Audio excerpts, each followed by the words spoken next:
নমস্কার বন্ধুরা, আমি কাকলি। আমার কিচেনে আপনাদের সকলকে স্বাগত। আশা করি সবাই খুব ভালো আছেন। আজ আমি আপনাদের সাথে কাচকি মাছের পকোড়া রেসিপি শেয়ার করব। বৃষ্টি পড়ার সাথে সাথেই আমাদের নানা রকম পকোড়া খেতে ইচ্ছা করে। আজকে আমার ঘরে কাচকি মাছ ছিল, তাই বৃষ্টি হতে বানিয়ে ফেললাম কাচকি মাছের পকোড়া। পকোড়াটা খেতে খুব ভালো হয়েছিল, তাই ভাবলাম রেসিপিটা আপনাদের সাথে শেয়ার করি। আশা করি আপনাদেরও খুব ভালো লাগবে। পকোড়া বানানো খুবই সোজা এবং সময়ও কিন্তু খুবই কম লাগে। চলুন তাহলে চটপট বানিয়ে ফেলি কাচকি মাছের পকোড়া। পকোড়া বানাবার জন্য একটা বাটিতে বড় সাইজের একটা পেঁয়াজ কুচিয়ে রেখেছিলাম, সেই পেঁয়াজ কুচিটা নিয়ে নিলাম। 4টে কাঁচা লঙ্কা কুচিয়ে রেখেছিলাম, কিন্তু কাঁচা লঙ্কাটা খুব ঝাল, সেই জন্য আমি পুরোটা দিলাম না, অর্ধেকটা দিলাম। 1 চামচ আদা বাটা দিলাম, 1 চামচ রসুন বাটা দিয়ে দিলাম।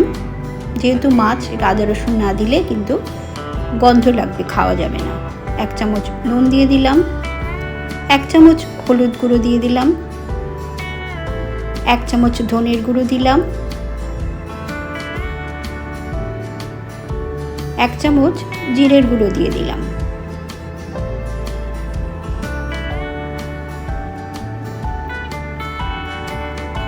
দেড় চামচ বেসন দিয়ে দিলাম,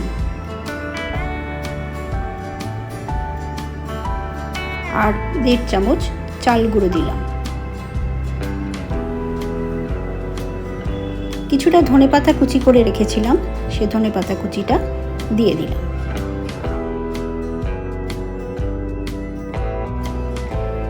একশো গ্রাম কাচকি মাছ ভালো করে ধুয়ে জল ঝরিয়ে রেখেছি, সেই কাচকি মাছটা এর মধ্যে দিয়ে দিলাম। যেহেতু কাচকি মাছ খুব নরম, সেই জন্য খুব আলতো হাতে সব মশলার সাথে মাছটা ভালো করে মেখে নেব। আমি কিন্তু একটুও জল দিইনি।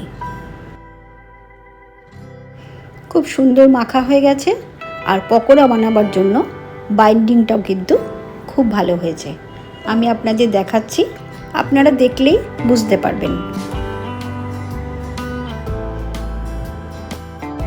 এইভাবে সবগুলো বানিয়ে ফেললাম। পকোড়া ভাজার জন্য সাদা তেল গরম বসিয়ে দিয়েছি। তেলের পরিমাণ তো একটু বেশি লাগবেই। তেল গরম হয়ে গেছে, গ্যাসের ফ্লেমটা কমিয়ে পকোড়াগুলো তেলের মধ্যে দিয়ে দিলাম। আমার রেসিপি ভালো লাগলে অবশ্যই লাইক শেয়ার করবেন, আমার চ্যানেলটা সাবস্ক্রাইব করবেন, আর নতুন রান্নার আপডেট পাওয়ার জন্য পাশে থাকা বেল আইকনটি প্রেস করবেন। গ্যাসের ফ্লেমটা লোতে রেখে 5 থেকে 6 মিনিট পকোড়াগুলো ভাজা হতে দেব। পকোড়ার অপর পিঠটাও ঠিক একইভাবে ভেজে নেব। গ্যাসের ফ্লেমটা কিন্তু লোতেই রাখতে হবে। হাই ফ্লেমে ভাজলে বাইরেটা ভাজা হবে, কিন্তু ভিতরটা কাঁচা থেকে যাবে।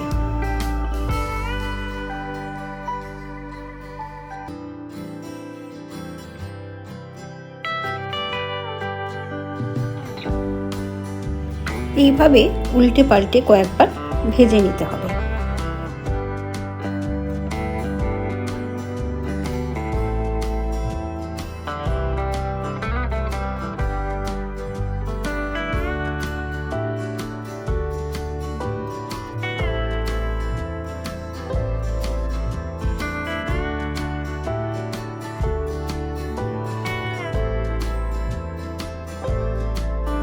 পকোড়া একদম তৈরি হয়ে গেছে। এখন গ্যাসের ফ্লেমটাকে হাই করে দেবো, যাতে পকোড়ার মধ্যে যে তেলটা আছে সে তেলটা বেরিয়ে আসে। একটা প্লেটে পকোড়াগুলো তুলে নিলাম।